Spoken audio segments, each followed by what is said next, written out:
नमस्कार आदाब दोस्तों, हिंदोस में आपका स्वागत है। मैं हुक्राम।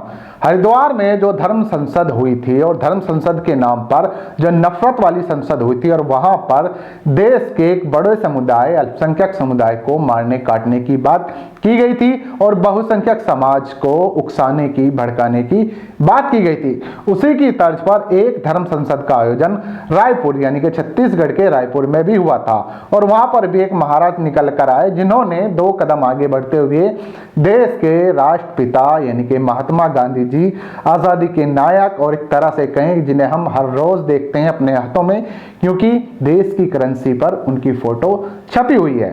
हर कोई उन्हें इज्जत की नजर से देखता है। उन्होंने देश के लिए जो कुछ किया वो किसी से छिपा नहीं है। लेकिन ये कालीचरण महाराज, जिन्हें महाराज कहते हुए भी मुझे शर्म आती है, क्योंकि महाराज कहना इन्हें एक तरह से जो साधु संत हैं, अच्छे साधु संत हैं, उनकी बेइज्जती है। और ये महाराज कम, ये बाबा कम, बॉडी बिल्डर ज्यादा नजर आते हैं, क्योंकि जिस तरह की इनकी वेशभूषा है वो आप लोग देख सकते हैं। इन्होंने जो कुछ कहा वो तो आपने शुरू में सुन लिया। इन्होंने महात्मा गांधी को गाली दी थी। गाली देने के बाद इनका वीडियो वायरल हो गया। ये महाराष्ट्र के रहने वाले बताए जाते हैं, अकोला के। उसके बाद ये मुद्दा महाराष्ट्र के विधानसभा में भी उठा और वहां के उप मुख्यमंत्री अजित पवार ने इनकी गिरफ्तारी की मांग की। मध्य प्रदेश में इनके खिलाफ अलग से एफआईआर दर्ज हुई और दूसरा रायपुर पुलिस ने इन पर बड़ा एक्शन लिया और इनकी गिरफ्तारी कर ली। कालीचरण नाम का ये बाबा, जिसका असली नाम अभिजीत सराग है और ये महाराष्ट्र के अकोला जिला का रहने वाला है। फिलहाल ये महाराष्ट्र में ही रहता है और ये भावसर पंच बंगला इलाका एक पड़ता है, वहां पर रहता है। ये रायपुर में एक धर्म संसद हुई जो इसने आयोजन कराई, ये खुद उसका आयोजन करता था। फिलहाल इसे मध्य प्रदेश से गिरफ्तार किया है रायपुर पुलिस ने। रायपुर पुलिस ने 3 अलग अलग टीम बनाई थी इसे गिरफ्तार करने के लिए और तीनों अलग अलग जगह जहां पर इसके मिलने की उम्मीद थी, लेकिन इसे गिरफ्तार किया गया मध्य प्रदेश से।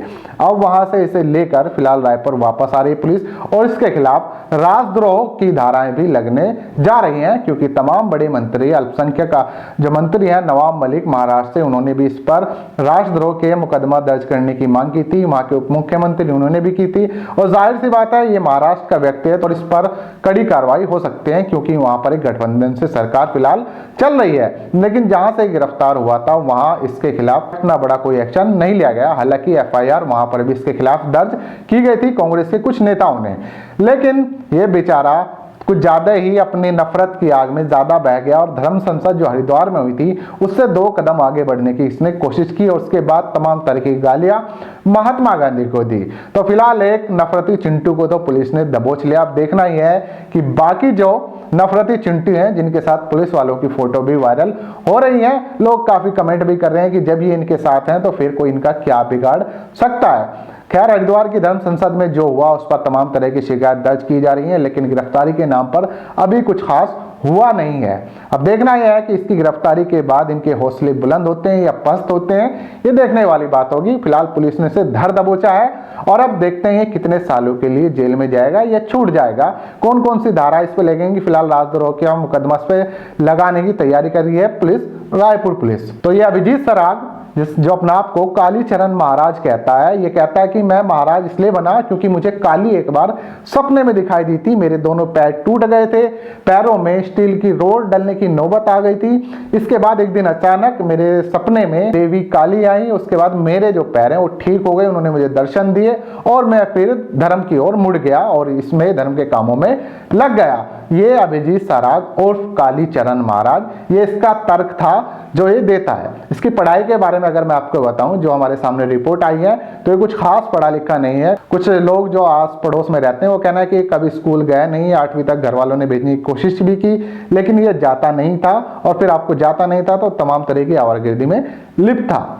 अब फिलहाल पुलिस ने गिरफ्तार कर लिया, लेकिन इसके पीछे इतना बड़ा साम्राज्य भी है, वो कैसे खड़ा हो गया। आज के टाइम में अगर आप देखें, ग्रेजुएट पोस्ट ग्रेजुएट लड़का जो पढ़ के आता है इस तरह से नौकरी के लिए दर बदर भटकता है, उसके बाद मिलती भी है तो उसे बेचारों को ऐसी जो मिलती है जिसमें उसकी जिंदगी पूरी तरह से पिस जाती है। मुझे ऐसे टाइम पे एक जोक याद आ रहा है, हालांकि मैं सुनाना नहीं चाहूंगा, आप लोगों को याद हो जाएगा कि भैया अगर आप मैनेजमेंट लेते हैं, एमबीए बन जाएं, ग्रेजुएट बने हैं तो नेता बन जाएं और फिर कुछ ना पढ़ें, तो वही बात शायद इस बाबा पे भी लागू होती है। तो आप लोग इस पर जो कुछ कहना है नीचे कमेंट कर सकते हैं। इस खबर को ज्यादा से ज्यादा शेयर कर सकते हैं। दोस्तों, मिलते हैं फिर किसी नई खबर के साथ।